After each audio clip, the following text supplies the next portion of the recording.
नमः परमहंसास्वादितचरणकमलचिन्मकरन्दाय भक्तजनमानसनिवासाय श्रीरामचन्द्राय श्री हनुमते नमः। श्रीमते रामानन्दाचार्याय नमः। परमर्षिभ्यो नमः।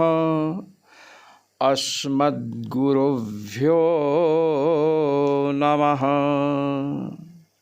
सर्वेश्वर श्री रघुनाथो विजयते तराम। आज हम केनोपनिषद के चतुर्थ खंड का तृतीय और चतुर्थ गद्यांश को व्याख्यान के रूप में प्रस्तुत कर रहे हैं। तस्यैष आदेशो यदेतद्विद्युतोऽभिव्यज्युतदा इति न्यमीमिषदा इत्यधिदैवतम्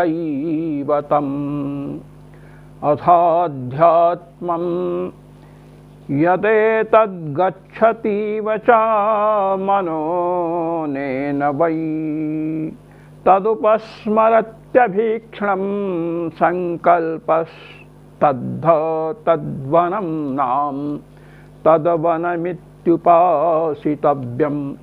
ये तृतीय गद्यांश है। तस्यैष आदेश, कहते हैं उस ब्रह्म का जो यक्ष के रूप में प्रकट हुआ था, उस ब्रह्म का यह आदेश है। आदेश अर्थात उपदेश है हम सभी लोगों के लिए। यदि तद्विद्युतः, ये जो विद्युत, विद्युत माने प्रकाश, जो तेजस पदार्थ हैं, जैसे सूर्य हैं, चंद्रमा हैं, अग्निदेव हैं, जितने भी विद्युत हैं जो दूसरों को प्रकाशित करने वाले हैं, इन सबको अभिव्यज्युतदा, अभिव्यज्युतद, इन सबको वह परमात्मा, वह परात्पर ब्रह्म अभिता माने पूर्णतया, संपूर्ण ओर से व्यज्युतद, व्यज्युतद अर्थात प्राकाशयत। सूर्य चंद्रमा आदि जितने भी तेजस पदार्थ हैं, इन सबको उसी परमात्मा ने प्रकाशित किया। जगतं तेजो जगद्भासयतेऽखिलं यच्चन्द्रमसि यच्चाग्नौ तत्तेजो विद्धि मामकम्। यदादित्यगतं तेजो जगद्भासयतेऽखिलं, संपूर्ण जगत को प्रकाशित करने वाला जो सूर्य में तेज है, यच्चंद्रमसि, संपूर्ण जगत को प्रकाशित करने वाला जो चंद्रमा में तेज है, यच्चाग्नौ, और जो अग्नि में तेज है। चा शब्द से जो वस्तुएं नामोल्लेख पूर्वक यहाँ नहीं बतलाई गई हैं, उन सब में जो तेज है, तत्तेजो विद्धि मामकम, भगवान कह रहे हैं वह तेज मेरा ही है। इन लोगों का कोई स्वतंत्र तेज नहीं है, हमारे ही तेज से ये लोग तेजस्वी बने हुए हैं। तमेव भान्तमनुभाति सर्वं तस्य भासा सर्वमिदं विभाति।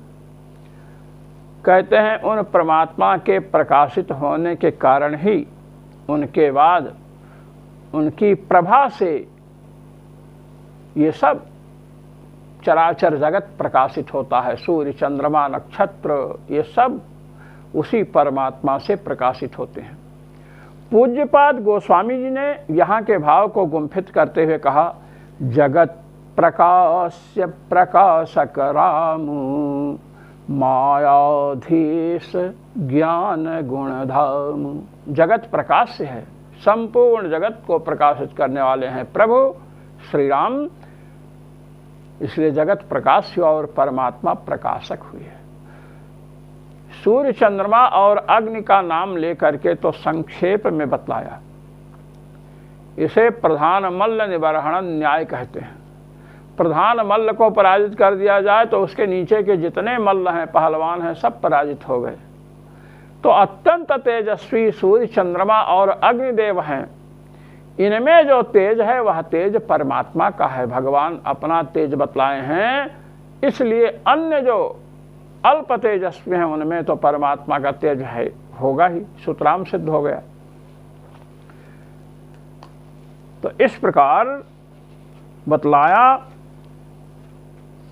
यदे तद्विद्युतो, ये जो विद्युतः बहुवचन है, सूर्य आदि जितने भी तेज हैं अभी माने पूर्णतया व्यद्युतद, भगवान ने प्रकाशित किया, प्राकाशयत,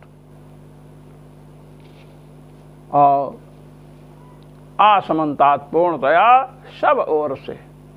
ये नहीं कि कोई ऐसा कोना हो जहां परमात्मा प्रकाशित नहीं कर रहा हो, इनकी स्वतंत्र सत्ता हो प्रकाश की, तेज की, ऐसी बात नहीं है।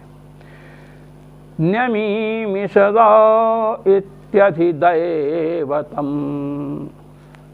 नमीमि सदा, नमीमिषत् आ, और पूर्णतया भगवान जो हैं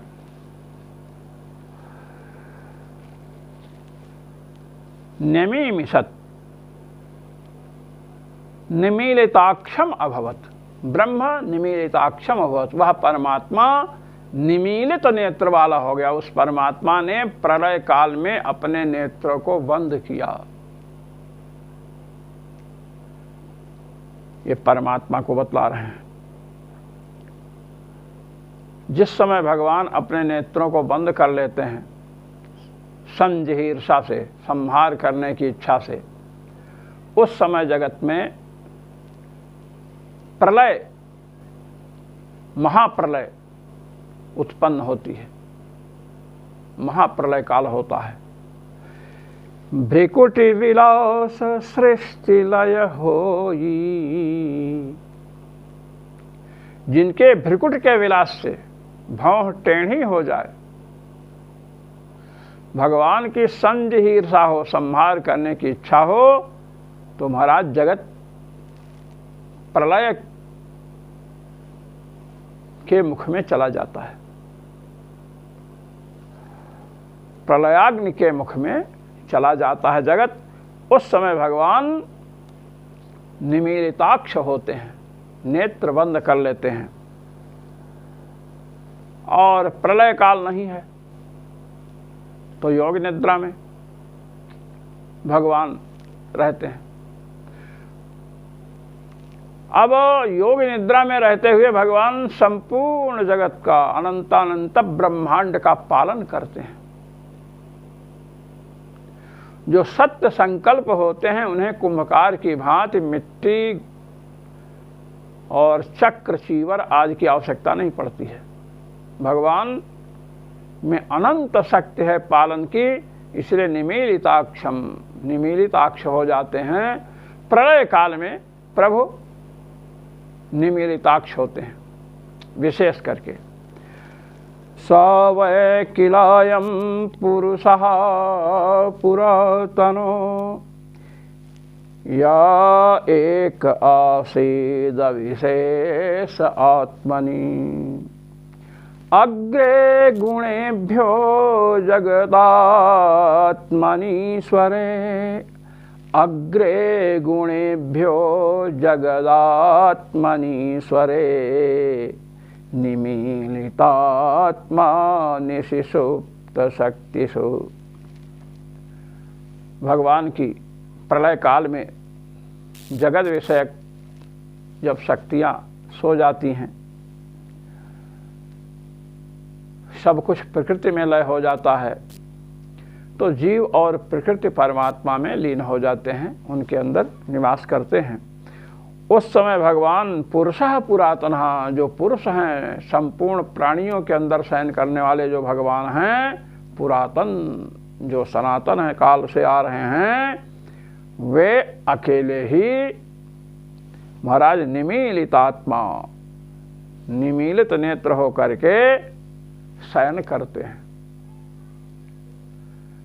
अर्थात प्रलय कारक भगवान ही हैं। संपूर्ण जगत को प्रकाशित करने वाले भी वे ही परमात्मा हैं और संपूर्ण जगत का प्रलय करने वाले भी वे ही परमात्मा हैं, ये बतलाया गया। इत्यधिदैवतम, ये अधिदैव को लेकर के यह अर्थ प्रस्तुत किया गया। अधिदैव यही सूर्य चंद्रमा इत्यादि। अथाध्यात्मम, अब अध्यात्म, आत्मन इत्यध्यात्मम, यहाँ आत्मा शब्द देह का वाचक है। अब देह के अंदर भगवान के द्वारा क्या व्यापार विशेष किया जाता है, जिसको लोग नहीं समझते हैं। यदेतद् गच्छतीव च मनो, ये मन परमात्मा की ओर जा रहा है, ऐसा लगता है, ये बतलाया गया। वस्तुतः परमात्मा में मन समाहित नहीं हो पाता है। मन को एकाग्र होना चाहिए परमात्मा में। अनेन वै तदुपस्मरत्यभीक्षणम्, अनेन कहते अच्छा ये बताइए, परमात्मा में मन एकाग्र नहीं होता है, तो परमात्मा का स्मरण ही करे। तो कहते अनेन तदुपस्मरत्यभीक्षणम्, वार वार परमात्मा का मनन यह मन तब करेगा, अनेन भगवता एव ब्रह्मणैव, भगवान के द्वारा ही यह प्रेरित होकर वार वार भगवान का मनन करेगा। नहीं तो कर्मों के प्रभाव से, मानस पटल में छिपी हुई दुर्वासनाओं के प्रभाव से यह मन विषयों में जाएगा। मन जो भी संकल्प करता है बार बार, वह अनेन माने इन भगवान की प्रेरणा से ही करता है। जैसा कर्म है, जैसा सुख या दुख भोगना है, उसी के अनुसार प्रभु मन में प्रेरणा करते हैं। अब मन को निग्रहित करना है तो महाराज तमेव शरणं गच्छ सर्वभावेन भारत, तो मन को प्रेरित करने वाले जो परमात्मा हैं, उन्हीं की शरण में जाना चाहिए। सर्वभावेन, अन्य किसी का आश्रय नहीं लेना चाहिए। आप ही हमारे सर्वस्व हैं, इस प्रकार की भावना हो। भगवान को छोड़ करके और कोई भी अपना है, यह भावना नहीं होनी चाहिए।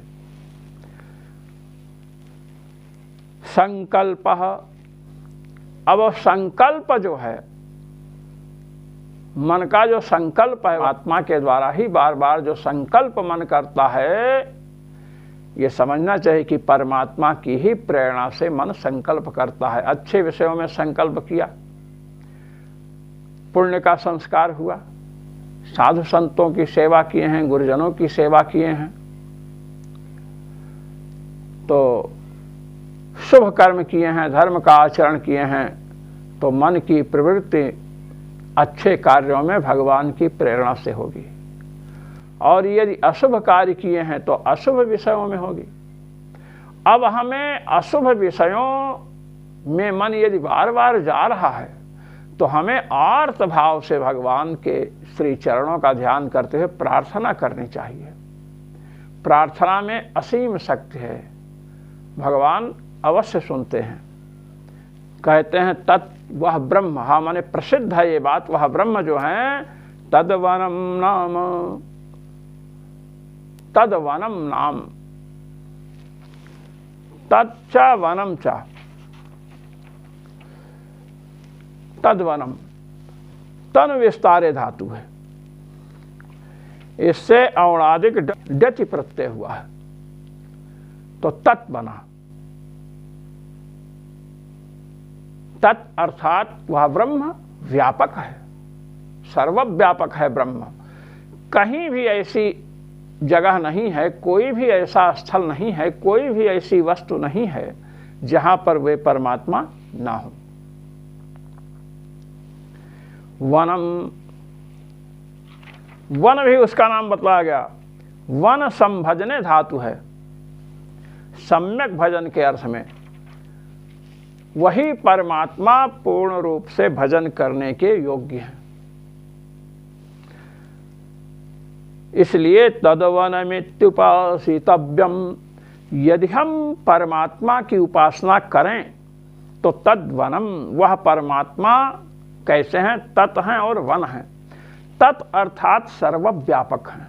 हम अपने आराध्य को सर्वत्र देखें।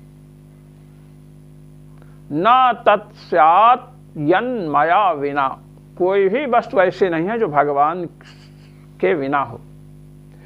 हम अपने आराध्य को सर्वत्र देखें, वे सर्वव्यापक हैं और वन हैं, अर्थात सबके उपास्य हैं, सबके भजनीय वही हैं।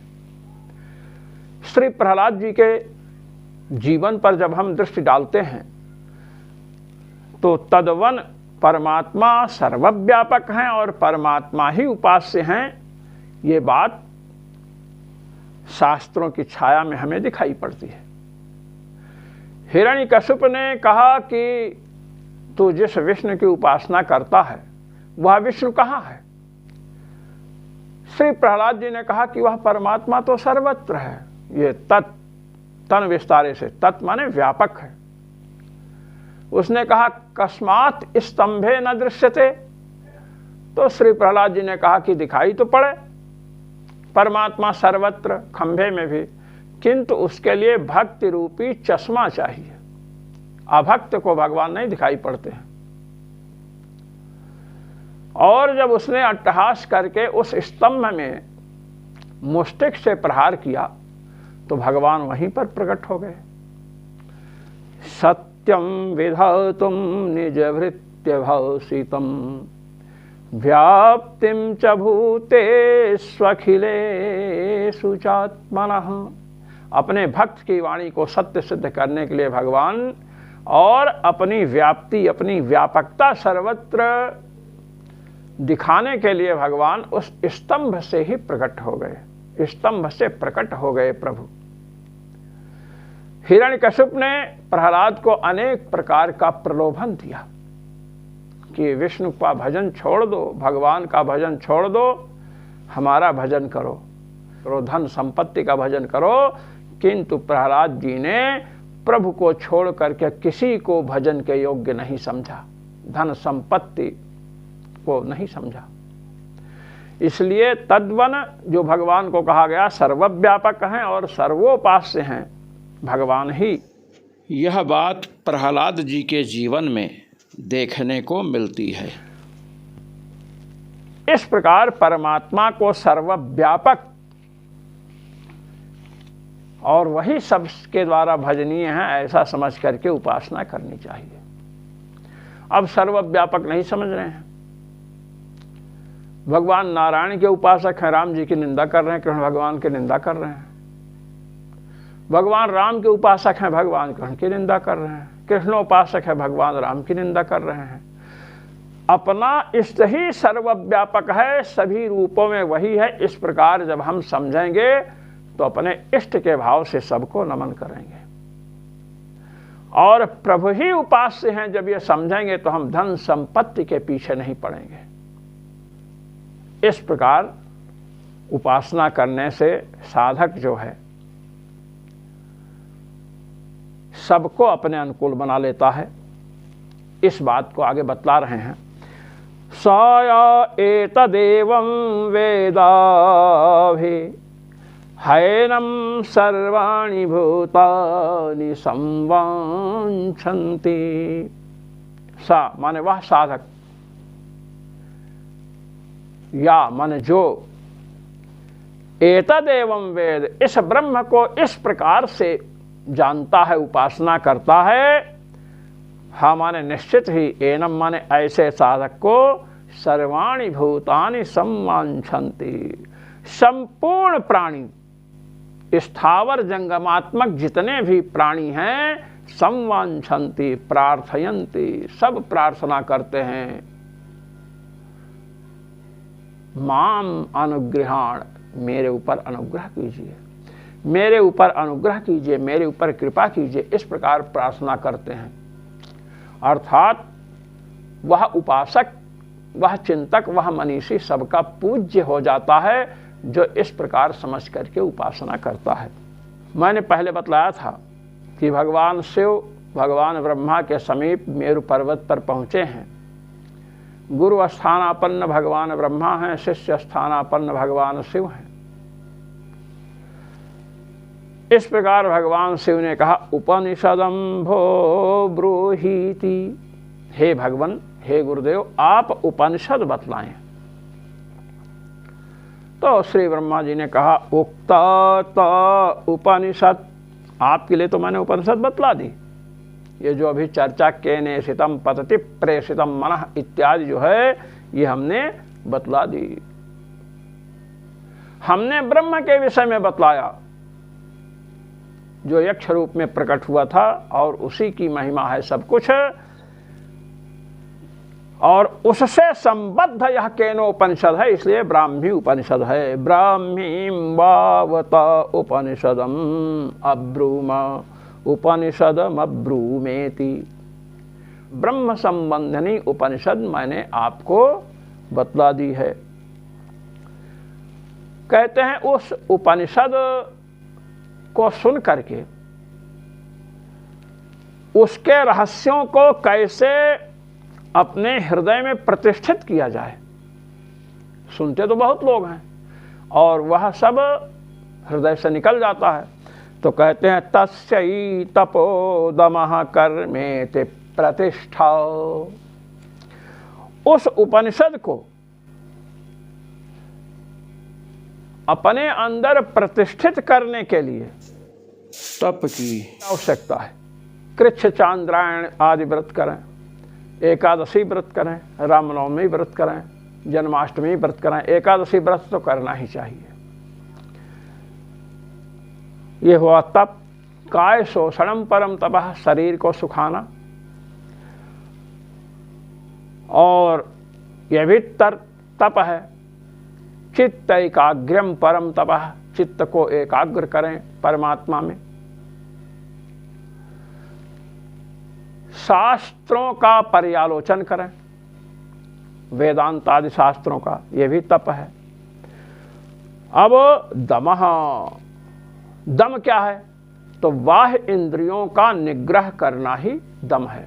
हमारी बाह्य इंद्रियां जो अनभीष्ट अनपेक्षित विषयों में, निंदित विषयों में जाती हैं, उससे हम उसे हटाएं, यह दम है। और कर्म क्या है? वे श्रुति और स्मृति के अनुसार हमारे द्वारा जो क्रियाएं हों वही सत्कर्म है। अर्थात वेद शास्त्र प्रतिपादित कर्म का अनुष्ठान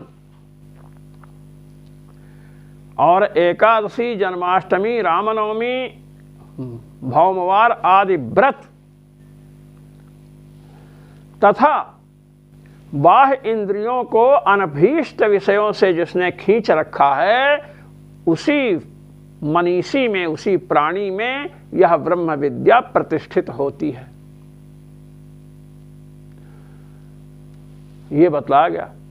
बहुत बड़ा आश्रम बना लेने से, बहुत बड़ी संस्था चलाने से ये ब्रह्म विद्या प्रतिष्ठित हो, ऐसी बात नहीं है। यदि उन कार्यों को भगवान का कैंकर्य समझ करके कर रहे हैं तो महाराज सत्कर्म हो गया। तभी जाकर ब्रह्म विद्या ऐसे प्राणी के हृदय में प्रतिष्ठित होगी। ये बतलाया। वेदाः सर्वांगानि सत्यमायतनम। वेद ऋग यजुः साम अथर्व, ये चारों वेद सर्वांगानि, और इसके जो अंग हैं, वेद के अंग क्या हैं? शिक्षा, कल्प, व्याकरण, निरुक्त, छंद और ज्योतिष, ये 6 अंग हैं। संपूर्ण अंगों के सहित वेद सत्यम, सत्य भाषण, शास्त्रों का ज्ञान हो और सत्य भाषण करें। शास्त्र का ज्ञान हो गया और मंच पर बैठ करके श्रोताओं को प्रसन्न करने के लिए कि जिससे पैसा मिले, चुटकुले सुना रहे हैं, फिल्मी गीत गा रहे हैं, इधर उधर के मजहब की प्रतिष्ठा बढ़ा रहे हैं, सनातन धर्म के विपरीत पंथों की, ये सब कार्य नहीं होना चाहिए। सत्य वदन हो, शास्त्रों में जो लिखा है उसको प्रतिपादित करने की क्षमता होनी चाहिए, प्रतिपादन करना चाहिए। ये आयतन हैं। ये जब होंगे तो महाराज ब्रह्म विद्या की उत्पत्ति होगी। ब्रह्म विद्या सुनेंगे तो अपने हृदय में उसके अंकुर निकलेंगे, ब्रह्म विद्या बढ़ेगी, उत्पन्न होगी। अर्थात ब्रह्म विद्या के उत्पत्ति का अवसर तभी मिलेगा जब षडंग सहित वेदों का आश्रय लें और उसके बाद सत्य भाषण करें। इस प्रकार जब करेंगे तो निश्चित ही ब्रह्म विद्या की उत्पत्ति होगी। नहीं तो सुनते रहो उपनिषदों की कथा, महात्माओं के सत्संग में जाते रहो, कथा सुनते रहो, जीवन में कभी भी ब्रह्म विद्या की उत्पत्ति, भगवत चिंतन की, भगवत स्मृति की उत्पत्ति नहीं होगी कि आपके जीवन में, हमारे जीवन में भगवान की स्मृति उत्पन्न हो। बड़े बड़े लोग जाते हैं, सारी व्यवस्था संभालेंगे, सब कुछ करेंगे, और जहां कथा की बात आई तो चल देंगे घूमने, इधर उधर की बातें करने लगेंगे। प्रबल पाप है ऐसे लोगों पर। इसलिए यदि ब्रह्म विद्या की उत्पत्ति करनी है तो अंगों के सहित वेदों का आश्रय लेना पड़ेगा, वेदोदित कर्मों का अनुष्ठान करना पड़ेगा, सत्य भाषण करना पड़ेगा। सत्यम वद धर्मम चर, सत्य बोलो, धर्म का आचरण करो। तो सत्य बोलेंगे, धर्म का आचरण करेंगे, तब हम कहीं भी कथा सुनेंगे, किसी का सत्संग सुनेंगे तो हमारे अंदर वो ब्रह्म विद्या उत्पन्न होने लगेगी। और प्रतिष्ठित कब होगी? जब तपस्या होगी, इंद्रियों का निग्रह होगा और वर्णाश्रमोचित कर्म में लगे रहेंगे, तब। यही बतला रहे हैं। यो वा एतामेवं वेदापहत्य पापमानमनन्ते स्वर्गे लोके जेये प्रतितिष्ठति प्रतितिष्ठति। कहते हैं जो इस प्रकार, जो पद्धति केनोपनिषद में अभी बतलाई गई है, जो इस प्रकार ब्रह्म की, परमात्मा की उपासना करते हैं, अपहत्य पापमानम, वे संपूर्ण पापों को नष्ट करके अनंते स्वर्गे, अनंत स्वर्गलोक में। देखिए, जो दान यज्ञ पुण्य आदि से स्वर्ग प्राप्त होता है वह तो क्षयिष्णु है। क्षीणे पुण्य मर्त्यलोकम विशंति, पुण्य क्षीण हो गया तो मर्त्यलोक में आते हैं। अनंत अविनाशी स्वर्ग कौन है? भगवत धाम है। अविनाशी स्वर्ग अर्थात भगवत धाम में जेये, वही श्रेष्ठ है अविनाशी होने के कारण। अन्य स्वर्ग इंद्रादि का लोक विनाशी है, इसलिए ऐसे लोक में प्रतिष्ठति, प्रतिष्ठित होता है। स्वभावनया श्रीरामं प्राप्य सर्वसुखप्रदं परानंदमयो भूत्वावस्थानं फलमुच्यते। अपनी उपासना के अनुसार, भगवत स्मृति के अनुसार भगवान श्री राम का धाम, भगवान श्री कृष्ण, भगवान शिव के धाम को प्राप्त होता है। परानंदमयो भूत्वा, और उत्तम परानंद, परमानंद मय होकर के विराजमान होता है अपने स्वरूप से। यही भगवत प्राप्ति का फल है, भगवान का नित्य कैंकर्य लक्षण विलक्षण मोक्ष। इति चतुर्थः खंडः। इस प्रकार सर्वेश्वर श्री रघुनाथ जी महाराज की कृपा से आज केनोपनिषद का चतुर्थ खंड पूर्ण हुआ। यह उपनिषद पूर्ण हुई। जो मनीषी महानुभाव केनोपनिषद के पाठ में सम्मिलित होते हैं, उन सभी को अनंतानंत ब्रह्मांड नायक सर्वेश्वर श्री रघुनाथ जी का अनंतानंत अनुग्रह और मेरी ओर से सादर सप्रेम जय श्री राम।